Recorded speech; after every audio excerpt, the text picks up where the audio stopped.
I've been with FRS now for just over 3 years, so I work on the clinical nursing desk as part of the healthcare team.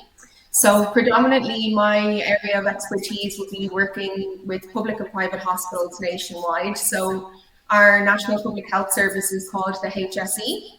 We'll be discussing that in more detail later, but yeah, so I would do across all clinical specialties, theatre, oncology, ICU, just to give you some examples, but I will discuss that in more detail later. So first of all, I just want to take you through our agenda for today. So my lovely colleague Renata, she's going to be discussing the recruitment process and the requirements. And then she's also going to be discussing some of her urgent vacancies. I'll be discussing my vacancies as well, and Poppy also. And then we will going to have a lovely session with in relation to relocation tips with Poppy. So that will be really useful for those of you keen to come over to Ireland. And then finally, we're going to finish off with an interview with one of my previously placed nurses. Her name is Gabriela. She came over from Romania, so she's going to offer some insights on living in Ireland. And then finally, at the end, we'll have a Q&A session. So for any questions that you have, they will be answered at the end. And we're going to circulate an email at the very end too, and that will have all of the answers to any of your queries. So I'm going to pass you over to Renata now, who's going to introduce herself. Hi everyone, my name is Renata Ryan. I've been working for FRS Recruitment for over 16 years, with over 10 of them in nursing recruitment. So I predominantly recruit for elderly care facilities and nursing homes and also community type of roles. So I'll be talking about the type of positions we have available later, and also I'll be talking about a screening process. What do we do when you apply for a job? What happens next? So now I'll pass it over to Poppy. Hi, I'm Poppy Smullen and I'm part of the Nursing and Allied Health division. I'd like to give a warm welcome to everyone who has joined us this morning.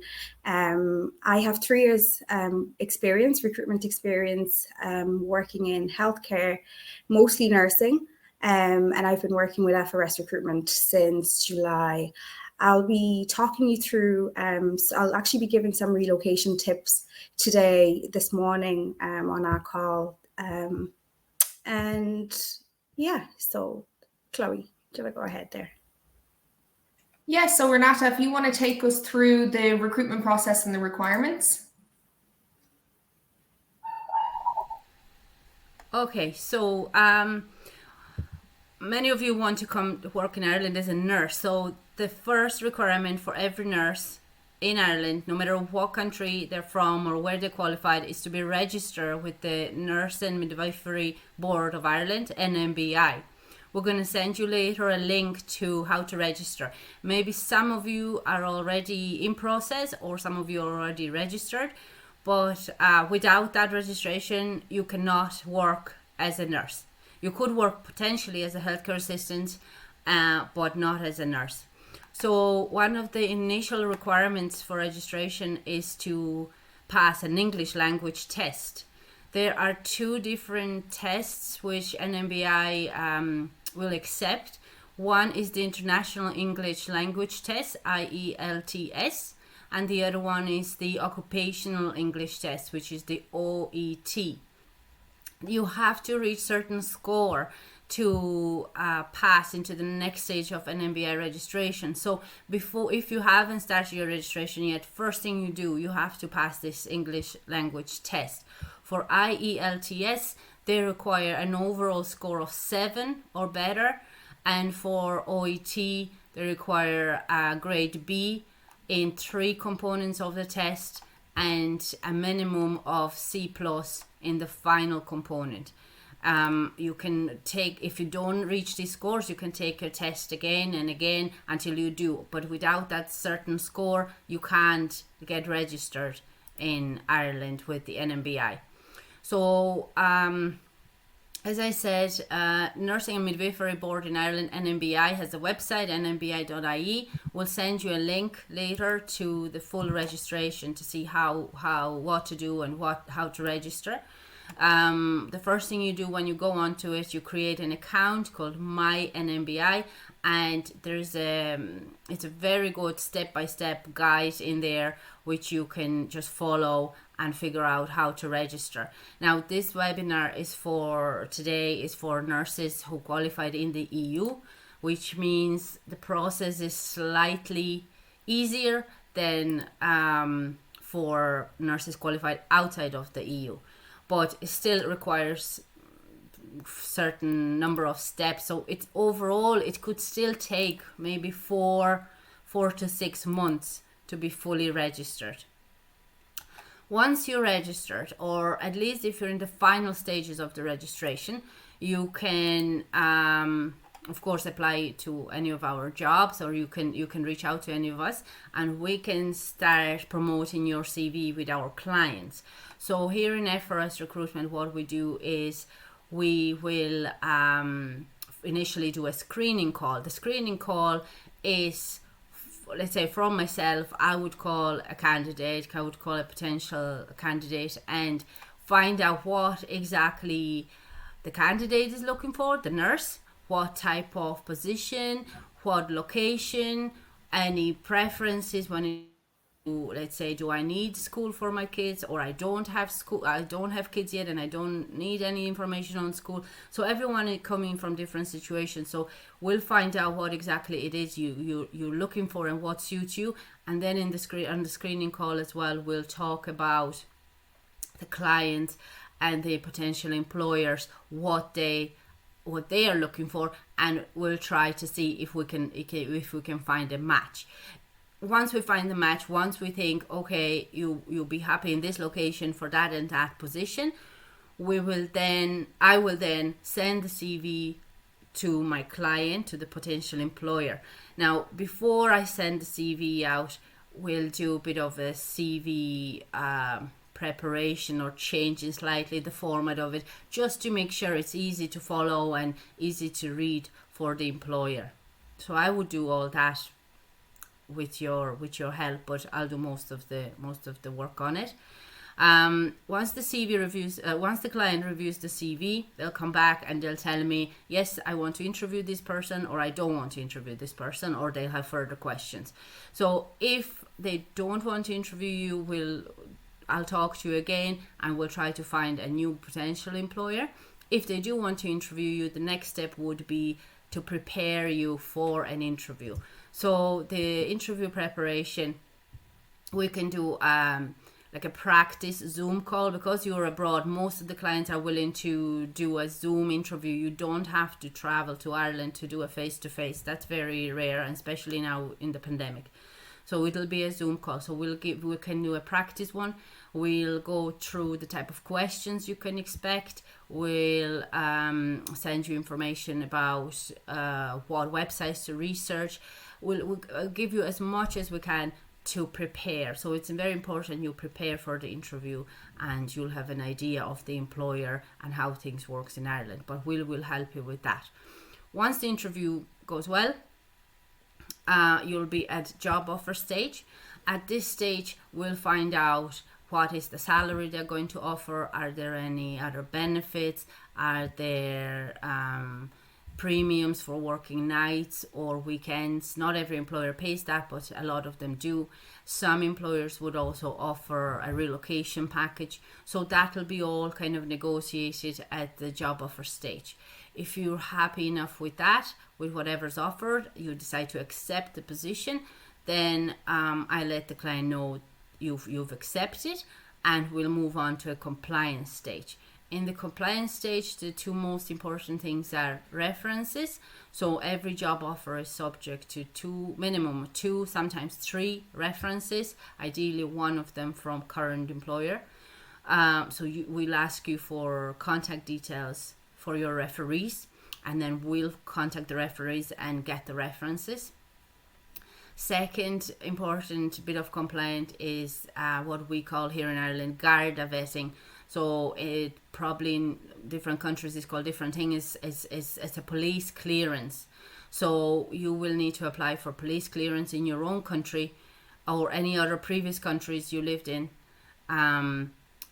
Once that's back, was submitted to the employer, and once they see it's all satisfactory together with the references, we can go ahead with the job.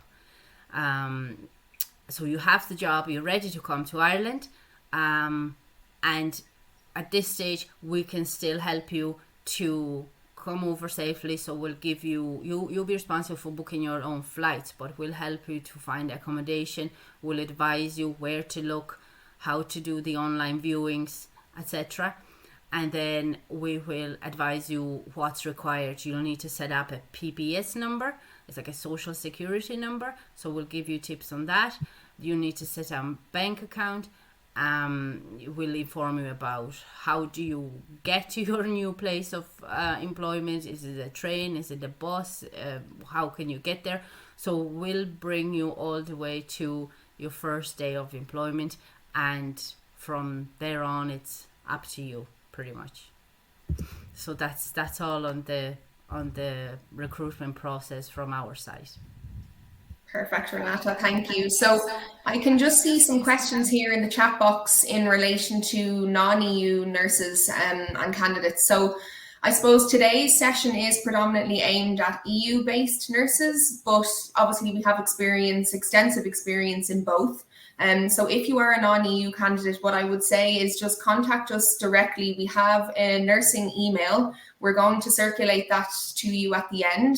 You'll probably receive it tomorrow, but that will have a link to the last year's webinar, which I conducted with my colleague Emma, and we discussed all of the non-EU registration requirements. So they are different. You would be classified as a Group 3 applicant, but today, just, so that I suppose everybody is aware, it is for non-EU nurses. You will receive, I think it's still very useful to join in. You're going to receive information about relocation and obviously the recruitment process. So what I'm going to do now is just discuss, I suppose, some of the urgent vacancies that I would have. So as I said, at the introduction, I'm responsible for clinical recruitment. So that's for public and private hospitals. So I suppose during the our initial screening call, I would explain to you the difference between them. Now, I think the packages for both public and private are very, very strong. So you would receive a salary that would be in line with what the HSE is. As I said to you earlier on, that's our National Public Health Service. And salaries normally, vary they start at around 31,000 and they can go up to around 47,000 for a staff nurse level. It depends obviously what level you are. Those of you who might be looking for a management position, I would also do that too. So yeah, I think trying to get the most out of your screening. So explaining to us what you're looking for, we can really go through your CV and have a look and see what, requirements and what suitability criteria we would have for you. The types of roles that I would normally recruit for are staff nurse level, and the types of contracts offered by clients would be 2-year fixed term contracts or permanent full-time contracts. So you do have that kind of level of security. The hours, I don't know what, the kind of general working hours would be in various European countries, but normally it's kind of anything from a 36-hour to a 39-hour week. So in terms of then the packages, as I kind of touched on the salary scale, it does depend on your experience totally, but some hospitals will also offer additional benefits. So, they could offer a location allowance, a sign-on bonus fee. So that could go up to around €2,000. Obviously, they do offer maternity cover as well, normally after 2 years of service. And then they would also have a pension scheme. So that might be a joint contributory pension scheme. And then sick pay as well. So yeah, we will discuss that all during the screening. In my case, it depends on the hospital. Some hospitals differ in their packages, but most of them would be very competitive. So finally, just on the areas that I would have vacancies in, I recruit across all specialties. So if you've experience in cardiology, cardiac ICU, cath lab, ICU, so that would be general ICU or surgical ICU, orthopedics. If you've experience in wards, so like a general medical ward or a surgical ward, I'd also have vacancies. And then for theatre, anesthetics and endoscopy. So please do reach out at the end. There are lots of positions available at the moment, and we would be delighted to discuss them with you. So what I'm going to do now is pass you over to Renata. She's going to discuss some of her positions, and then over to Poppy. So as I said before, Chloe, I recruit mostly for nursing homes, so elderly care, and also community care. So in community care could be just a general care, or could be intellectual disability or similar to that. For the community type of roles, usually you need your own transport. Ireland's not very good for public transport. Buses and trains are scarce outside of cities. So if you're anywhere more rural, you need your car. So coming to Ireland, it might be very hard for you to straight away get a community type of position. Although you might like it, you might enjoy it, you might not be able to get there. So the other type of role, I'd say, would be a good start as well, if you're open to it, other than hospitals and nursing homes. There are plenty of private nursing homes in Ireland. Usually we recruit for staff nurse or senior staff nurse position level, but also for clinical nurse managers or even directors if you have the right experience. But a lot of you, I suppose, will be starting as staff nurse or senior staff nurse level. Salary for those, again, vary from starting at probably €17 per hour, and can go up to, for a senior staff nurse, could go up to 22, 23. Salary would depend on experience as well as the location of the home. So in Dublin, more likely to get more money per hour than in a rural area. But at the same time, the accommodation in Dublin is going to be twice or three times as much as in a rural area. So it's not always just about how much you get per hour. You have to look at the overall cost of living as well. So for clinical nurse managers, then you're looking at 24 upwards per hour, and for more senior positions, it's higher again.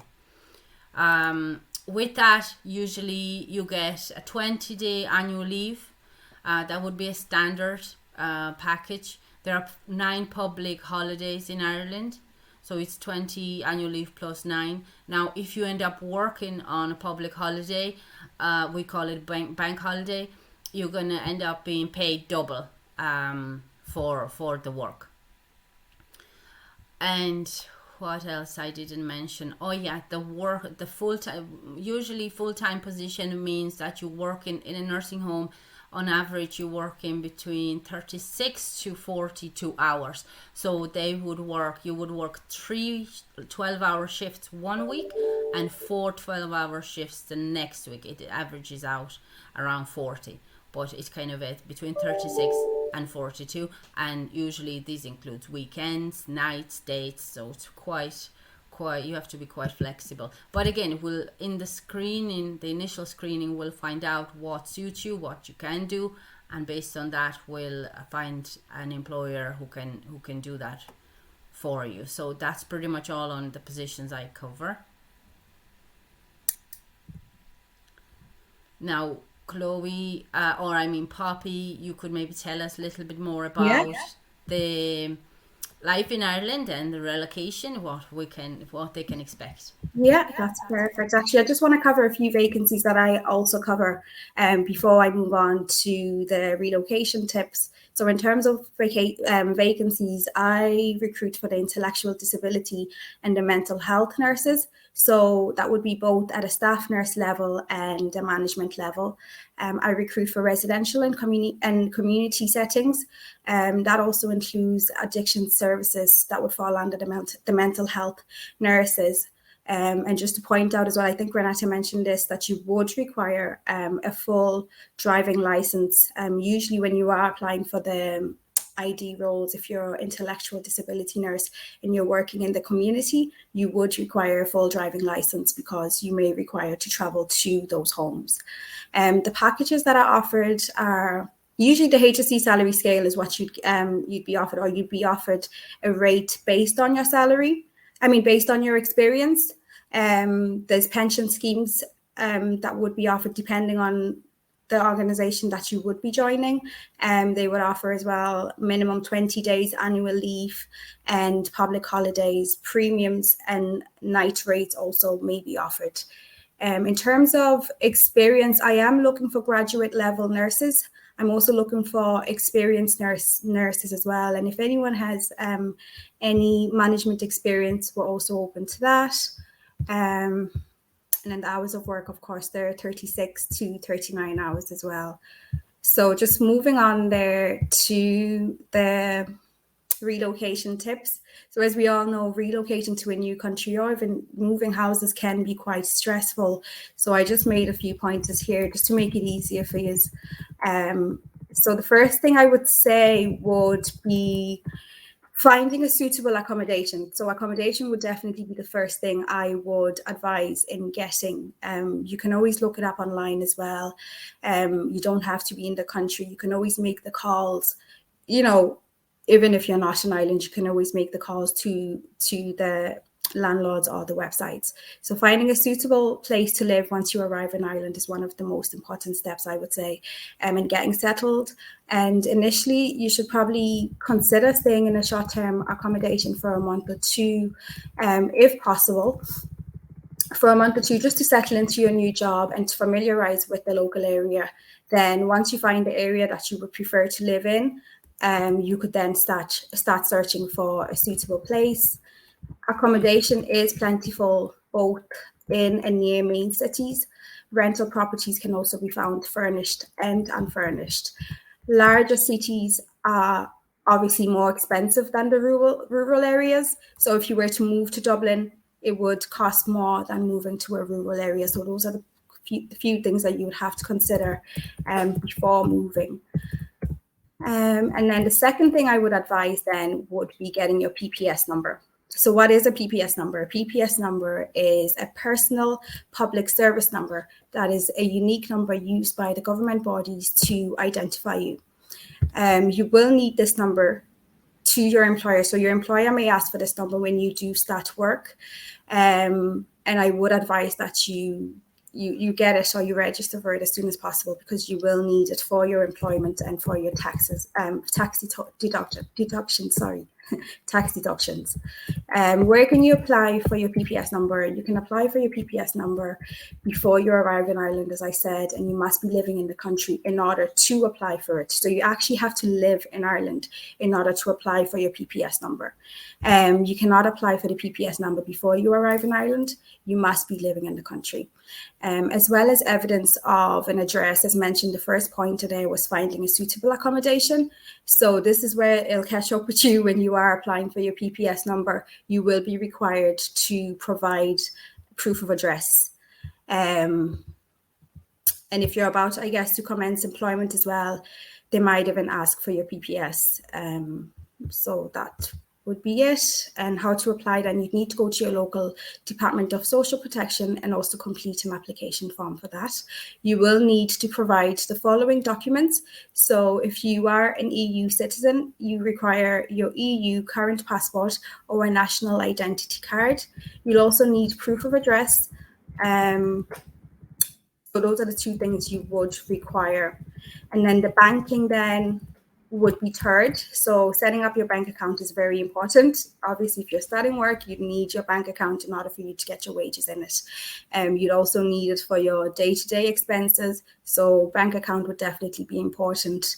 I put it third, but you might obviously do it the first. It might be the first thing you do when you come to the country. So most employers in Ireland then would obviously pay your wages directly into your bank account. So please open an account in any Irish bank. There's a lot of options there for you for opening your bank account. So you would need a current driving license. So you'd need proof of ID, and you'd also need proof of address as well. So the address is very, very important once again. And I'm just going to go through then the cost of living. The cost of living in Ireland varies then from city to city.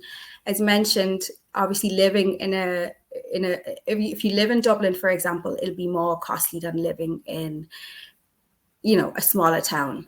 So I'm just going to go through just a few examples for you. So, for example, if you had to rent out a 1-bedroom apartment in central Dublin, that would cost in around 1,400. That's just an example. But then if you were to, find a 3-bedroom house in County Cork outside the city, that would cost around 1,200. So we would advise that you do take as much time as possible to make sure that, you do look around, you give yourself enough time to look for accommodation,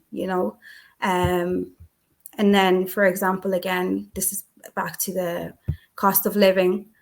A litre of milk as well would cost in around €1.05. These are just the prices in Ireland. Pint of beer as well. Obviously, I don't know about drinking right now, but a pint of beer would cost in around €5 or €6, depending on where you are. It could be higher based on the locations as well. So even just prices of food would differ. Cost of living differs obviously based on the location again. And then the prices of groceries. I know I'm touching on the groceries there. I just want to talk about just a few stores that we would have. We have Lidl and Aldi, which are there are discount supermarkets with cheap prices. And we also have Dunnes Stores, Tesco, Super Value. I'm not sure if I don't think you would have those anyway. You probably would be familiar with Tesco. Super Value, which is an Irish company, they would offer then similar prices, great variety of food stuff, and then they'll also have regular specials as well. So you obviously, when you do move to the country, then you would familiarize yourself then with the stores and which one works for you. And then I'm going to touch on the healthcare as well, which I think is very important if you're relocating to a different country.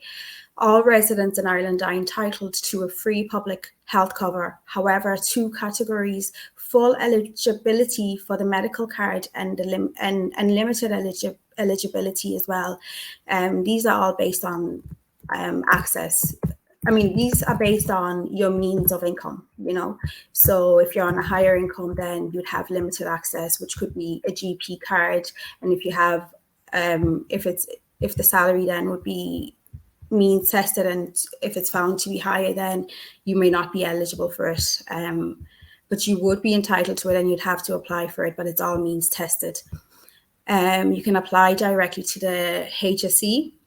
Private medical care is also available if you would consider that. If you're, let me just have a look here.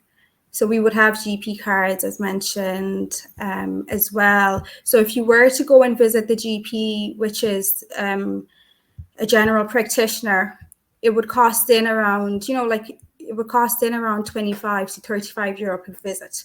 So I would advise getting even a health insurance, or even trying to apply then for a medical card if you do get to Ireland. You obviously have to be means tested, as mentioned. And then the last point then would be financial support. Financial support is offered to European candidates moving to another European country for work. So the European Targeted Mobility Scheme, it's actually called the TMS scheme. It's run by the US. And it's a scheme which offers financial grants of up to €1,120 relocation grant for Ireland for people who relocate for work from another EU or EEA country. So it's a European Union job mobility scheme which offers financial assistance to EU citizens aged between 18 relocating for work or traveling for interview in another EU country. So you must apply for the financial support before you leave your country and before you start your new job. So this has to be applied for prior to getting to Ireland or prior to moving to Ireland. You cannot apply for this after you have moved to the country or to Ireland. So overall then, I would say make checklist of things that needs to be done to stay on top of what's required and what's needed. Get started on getting your immigration sorted out. If obviously if you are living in the EU, you don't require you just require a work. You may require a work permit, or you may not, depending on where you're living in Europe. And then obviously setting up an Irish bank account as soon as possible would definitely be one of my number one suggestions. Ring up schools as well. If you have a family, we can help you with that as well. We can assist with just obviously offering suggestions for schools depending on the area that you're moving to. So I would definitely advise you looking up schools and finding the suitable, the best one that would be suitable for you and your family based on the location. And another thing I would say would be booking as many virtual viewings as possible for accommodation, because if you're far away and you're not in the country, and obviously accommodation is the number one thing that needs to be done, I would definitely advise just ringing around and setting up virtual viewings for properties. Then I will also say just do plenty of research then on your area where you'd like to move to. And then obviously if you are moving for a job, don't be afraid to ask us here for help. At FRS, we'll definitely do our best to assist you as best as possible. So yeah, and that's it there for myself. Perfect. Thanks, Poppy. That was great. Again, just to reiterate, we will be circulating an email at the end with all of the questions, and we're also going to have a Q&A session shortly. So hopefully that will kind of cover off anything that, you didn't feel we covered today. So so the next section is going to be an interview with one of my previously placed nurses. Gabriela, welcome. Thank you so much for joining us today. Brilliant. So I think this is just really, really beneficial. It kind of shows the human side, somebody who's come over. Gabriela's from Romania, so she came over to Ireland. She settled in really well and kind of started a new life. So I suppose my introduction with you, Gabriela, obviously you were already in Ireland when I first kind of got to know you, and I recruited you from an elderly care setting into, she now works with Beaumont Hospital. So that's a leading healthcare institution, I suppose, and part of the HSE, so the public system in Ireland. So yeah, Gabriela, I suppose we'll jump in. The first question I just kind of wanted to ask, and I'm sure everybody's very interested to know. So just can you talk us through your background, please? So yeah, I came in Ireland in 2015. So I did a nursing school in Romania, and I worked there for 1 year and a half, and then I decided that I want more, so I came to Ireland. I worked 5 years in a nursing home, and then I decided that I actually want something else. So I decided to join acute care, in the hospital. So you helped me with that, which was, you complete my dream, actually. You helped me to touch my dream. Oh, that's brilliant. Yeah. No, it's the next thing, I think, just to kind of give people an idea of how you found settling into Irish life, because I know obviously that was before we had kind of been in contact or been in touch at all, but how did you find the difference? Was there a huge culture difference between Romania and Ireland, or? It looked complicated, like the Natasha described it earlier. It looks so complicated with the bank account and the the accommodation and all this, but actually it's not so complicated. You have it's actually going for me, it was easy and smoothly. I didn't find any impediment, no, I didn't struggle with anything. So, well, as I said, when I came to Ireland, actually they wait for me in the airport. They booked a taxi for me. They bring me to the house. They booked the accommodation for me. And I can't. It was brilliant for me. In the same time, I have to mention that when I joined Ireland, that time they didn't request to have IELTC test. So I was one of the lucky persons. Hey, yeah. So the requirements have obviously changed since then. What year was that in? So I came in 2015. I came here. 2015, yeah. God, time flies. It was different. So I was I have to say, because my English was so poor. Even now, I still, sometimes I have problems with my English, but it's much better than it was. Yeah, no, I think it's a good requirement now, though, because I think that when you're patient facing, it is very important to obviously have a good level, a strong level of English to kind of, otherwise there is that language barrier, So yeah, I think patients would kind of feel it then. So I think it's nearly a good thing that there is the language requirement. You need the IELTS or OET. So I suppose for anybody watching, unfortunately, you won't be that lucky. You're going to have IELTS or OET. Perfect. So the settling here in Ireland, for me, it was like brilliant. Like if you love life, you love Ireland. Like that's really good to hear. Yeah, no, I think the people are really friendly. Like I would even notice myself when I go to other countries. I suppose you would get onto a bus and the bus driver wouldn't say hello, but in Ireland you always say hello. You always greet everybody. So yeah, I think the culture here is really, really nice, very welcoming. It's easy to become integrated. So I think, it really has a lot to offer. I want to mention also that it will be I think it will be easy for everybody. It doesn't matter which country you come from, because it will be, you for sure you'll find someone from your country. If you're from India, or if you're from Romania, Ukraine, whatever, any other countries, I'm sure you'll find someone from your country here, and you'll get, tips and advice and, stories and experience from that person. I'm sure you'll find someone, Yeah, no, that's very true. I find people from my country when I came here, and I was quite scared, being alone, coming in a different country. But it was like, as I say, I find people from Romania, and it was very, very good. Yeah. Yeah, like we would have quite a large kind of Eastern European population now, like in schools and stuff like that. I obviously don't have any kids, but I know, say, Renata and Poppy would probably agree, like a lot of classmates in schools would be from different countries. So we're very, very multicultural.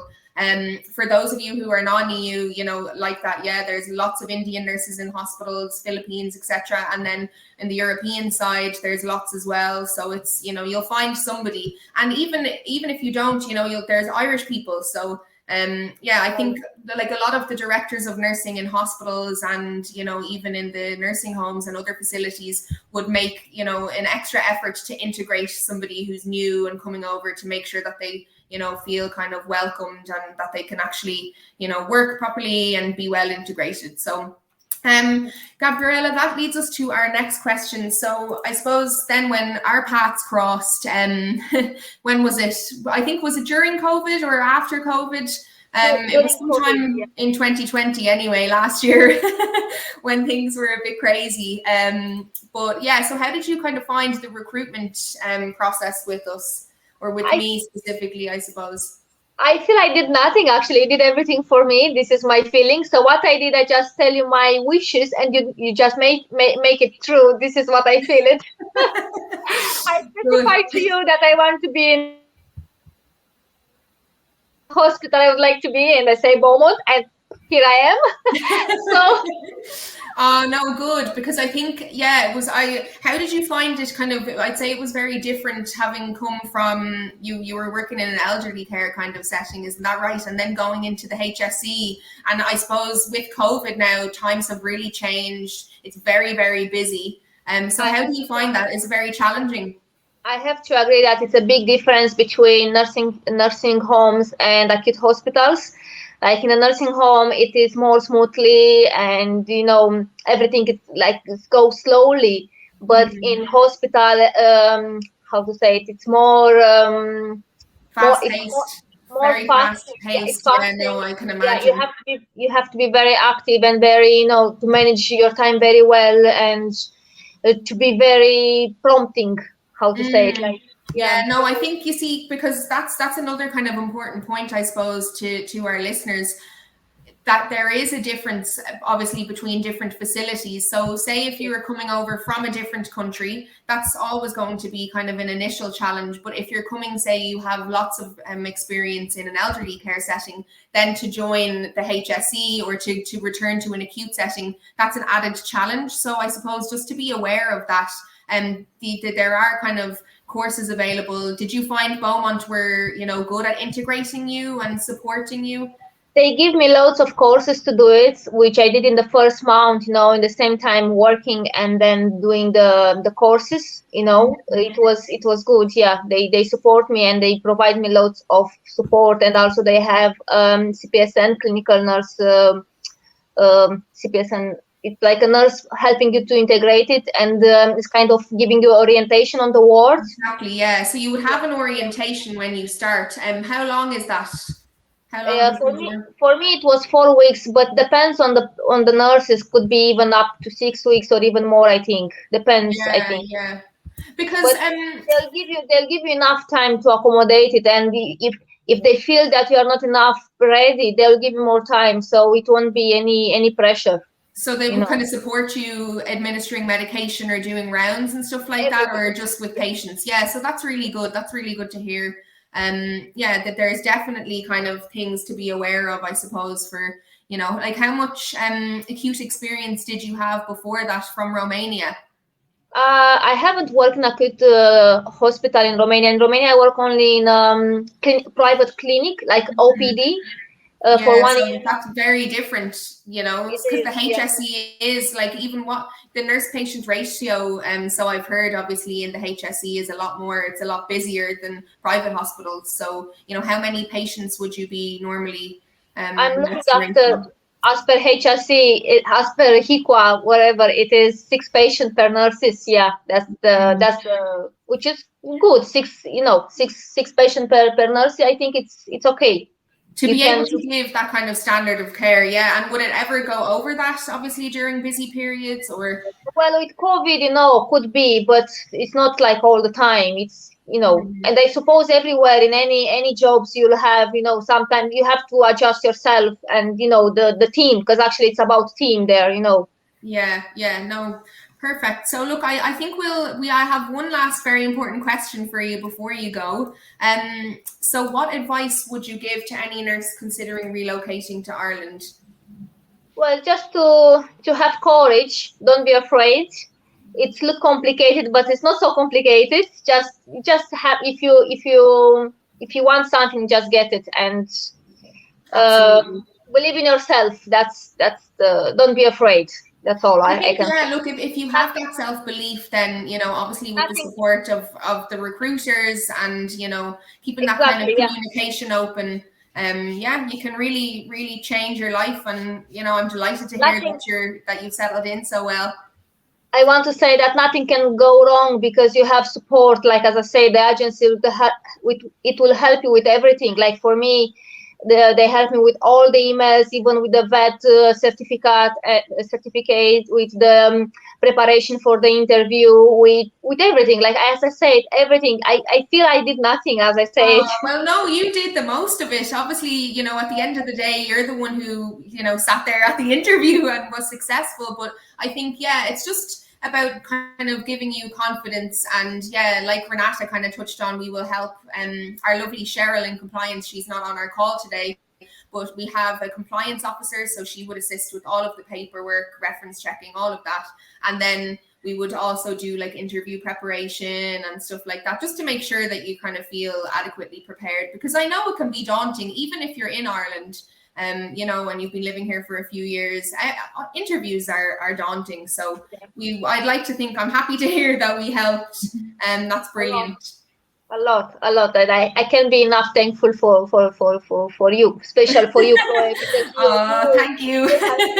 Well, look, on that note, Gabriela, thank you so much for joining us. We really appreciate it. I'm sure the nurses will find it really useful to get an insight into your experiences.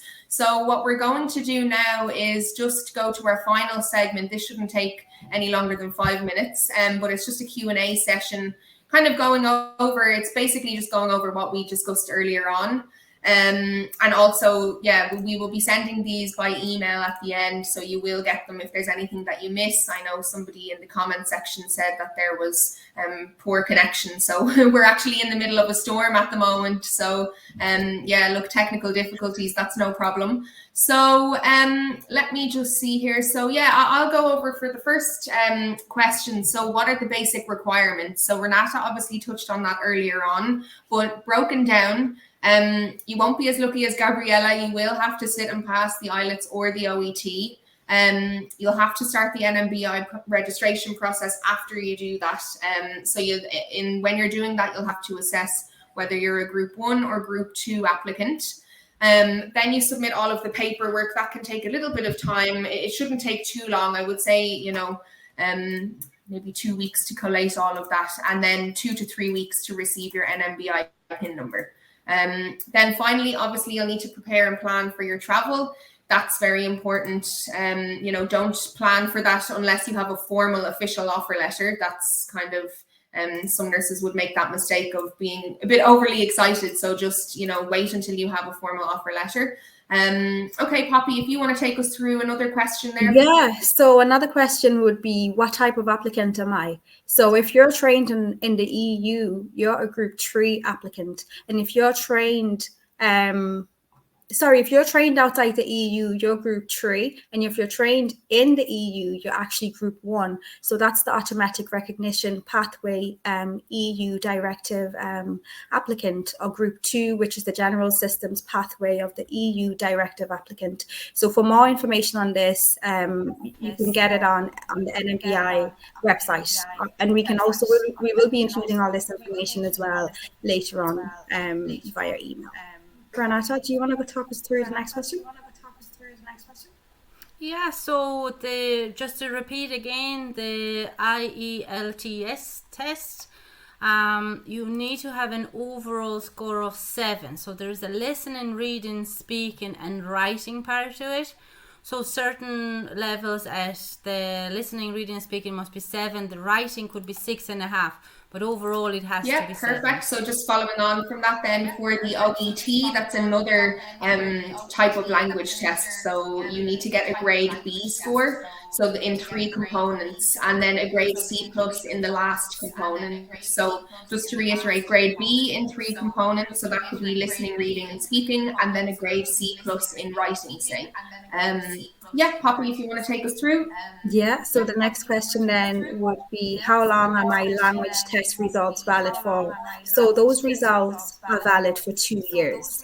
So you'll have to redo it again after 2 years if your application was not successful, or if you didn't complete your application. If you're wondering how long does the whole process take, so the NMBI application is probably the longest. So once you have your NMBI PIN number, you can start a job probably within a month. All you need is a Garda vetting, so police clearance and occupational health for some of the employers. But if you are from outside of EU, it might be longer. It could be 2 to 3 months because you need to apply for work permit and visa.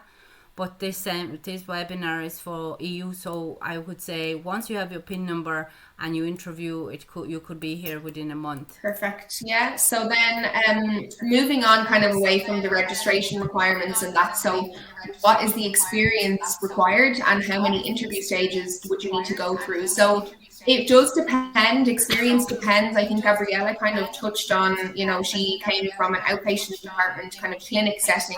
She's now working in the HSE. But normally, if you're, say, coming from a nursing home environment and you're looking to get a job in a hospital, sometimes they would say, some hospitals' criteria would be a little bit higher than others. So I would normally advise that you should have at least 3 years acute experience if you're looking for a hospital-based role. They obviously would also like if you had, a specialist course, say if you were working in theatre, for example. And then in relation to the interview stages, so there's normally only one, so luckily you won't really have to go through 2 or 3. Obviously, if you were going for a management position, say for example a clinical nurse manager or an assistant director of nursing, say, there might be two rounds. But for normal general staff nurse level, it's just one round, and it's very, very straightforward. Like the interview would normally take no more than 30 minutes or so. So the next question as well would be, are interviews held face-to-face? So interviews are actually held face-to-face. Interviews are held via Skype. They're held virtually. They're held via Skype, Teams, or even on your mobile phone as well through a phone call. But we obviously would advise doing it, on camera as well. And another suggestion as well, I would have, like if you're in Ireland, we do have candidates that would be in the country in Ireland viewing houses, and they may prefer going for the interviews face to face. So that option is open as well, but there is no pressure for you to interview face to face, as it can be done virtually. Yeah, the next question we could summarize is what type of facilities employers do we recruit for? So in general, we're looking at hospitals, so we call them acute. These hospitals could be private or public. The public ones we refer to as HSE, Health Service Executive. The private hospitals are owned privately. They would have their various different names. Other facilities are nursing homes, intellectual disability facilities, community units, or could be other private community organizations. Yeah, brilliant. Thanks, Renata. So, are there many positions available? Yes, there are. I think we kind of have probably summarized that quite comprehensively and well, but there are lots of positions available. I obviously am responsible for general nurses, clinical kind of based hospital roles, Renata on the elderly care side, and then Poppy on the ID and mental health side. Yes, so what kind of shift patterns can I expect?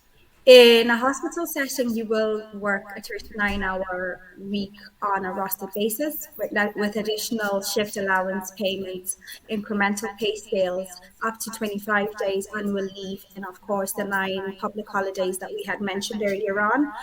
In the private nursing home setting, you will work 36 to 42 hours a week, depending on the employer, with a standard of 20 days annual leave and 9 public holidays entitlement. However, if you work on a public holiday, you will be paid double. Some hospitals and nursing homes also offer premiums for nights and weekends as well. So if you work Sundays, or if you work like Saturday night or nights, you will be paid. Well, not all, but some organizations will offer premiums for working Saturday nights or working weekends.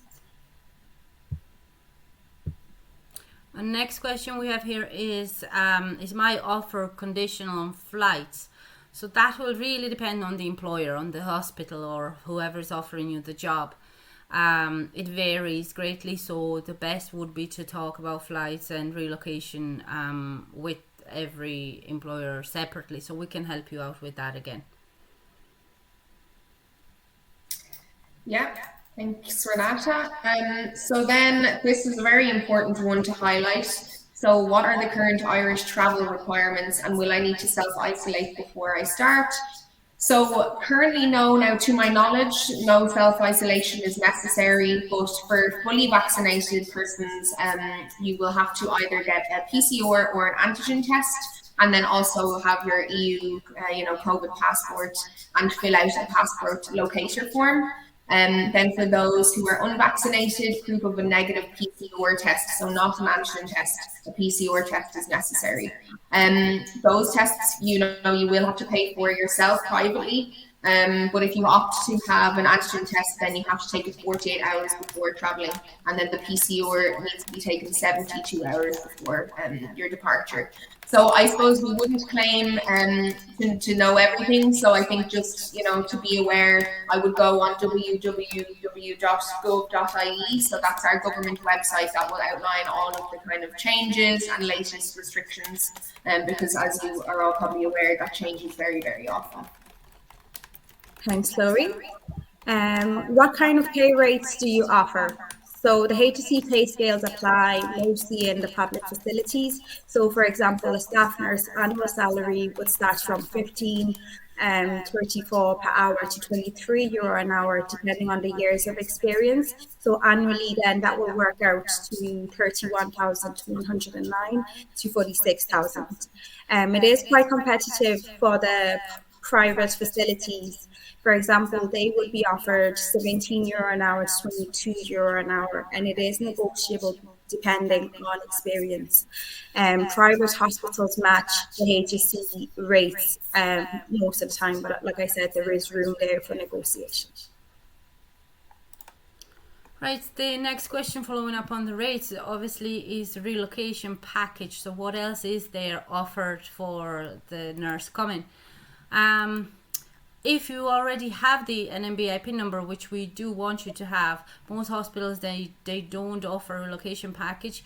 Mostly it's for non-EU who are coming from further afield. But as we mentioned, with the European scheme, we can help you to apply for additional financial support. I think for Ireland it's up to €1,120. What you can get. Now it varies from employer to employer, so some might offer relocation bonus or any special allowance, or cover the cost from coming to the airport or coming from the airport to your accommodation, or some might even cover the cost of an NMBI registration. But again, it's very hard to say because it varies from employer to employer. So then, just to kind of finish up, there's a couple of questions which you might have just in relation to working on the front line, obviously just with the times that we're in. So I think, look, it is a contentious issue, but obviously as nurses, there is kind of, it's kind of part and parcel of the role, I suppose, but it does depend on the position. So like, obviously you're not going to be asked to do anything that you're not comfortable with. If you're working in ICU, that is more front line than say somebody who's working in a medical ward. So it just depends on the position, but we would say, we can discuss this all during our initial screening with you and see what you're comfortable with, and then we would, send your CV out accordingly based on that conversation. So another question here is, I have kids and would prefer not to work on the front line. Would this be an issue? It does depend on the position you're applying for or you're interested in. Some posts may pose a risk if you are concerned about working on the front line, whilst others may not. So communication with your employer is vital to ensure that you are aware of all the risks that are involved. Perfect. So look, I think we've kept everybody long enough. I hope that you're still, listening. But look, we just want to say thank you so much for joining. Your engagement is really, really appreciated. We hope you found it useful. I'm sure, it's really, really, and we're very, very thankful to Gabriela for jumping on. I think that was very useful for you all. So what we would say is, just to kind of finish up, please keep an eye on your emails. You will receive an email from FRS at some stage, whether it's this afternoon or tomorrow. That's just in relation to the Q&As that we had here. So all of those questions and answers you'll receive yourself. If you have any other kind of recruitment related queries, I've also shared our email. So it's nursing@frsrecruitment.com. And one of us will get back to you. And then for our lovely non-EU candidates who've tuned in today as well, we haven't forgotten about you. We did conduct a webinar similar to this last year. So that was just specifically for overseas non-EU nurses. So we will provide you with the link to that. That will kind of have more comprehensive information on, registration requirements and all of that. And if you have any other questions as well, please feel free to reach out to us on nursing@frsrecruitment.com. So thank you very much for joining us, guys, and we will talk to you soon. Take care. Thank you. Take care. See ya.